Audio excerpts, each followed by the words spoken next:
Clemson obviously is experiencing right now the best period of Clemson football in history.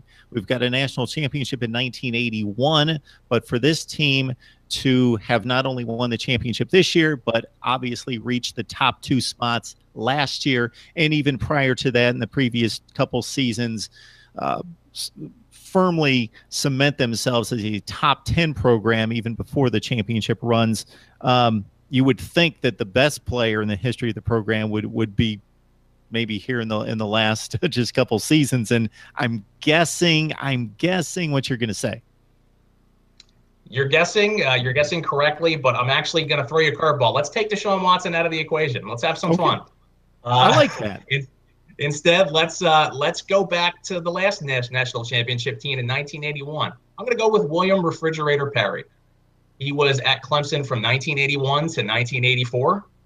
He comes in, and freshman year, he's a big part of that national championship team. 1983, he's a consensus All-American.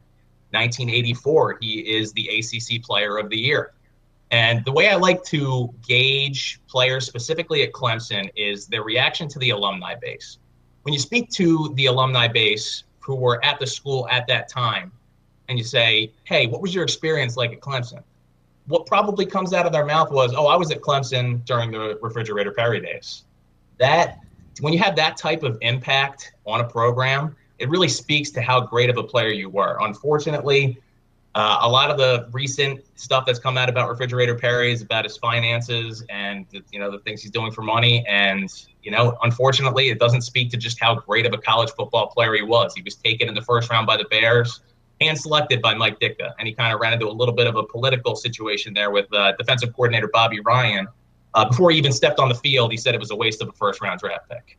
So he kind of got stuck in a political struggle there, but it'll never take away the impact he had at Clemson. Mark, I don't know how this rates with you, but I think based on that answer, you have earned yourself a lifetime pass on Mark Rogers TV. Because we could have just had the typical 30 seconds to a minute on Deshaun Watson, everything we've been talking about ad nauseum for the last 2 years. But to say, okay, we know it's Deshaun Watson. Let's put him in his place. There he is. Let's further the discussion. Love it. Refrigerator Perry, again, of Super Bowl fame, scoring a touchdown in the Super Bowl 1986 against the New England Patriots, and known as kind of a freak show based on what they were able to do, but did certainly do his duty along the defensive line in addition to carrying the football on offense as kind of a sideshow there for the Chicago Bears in the NFL.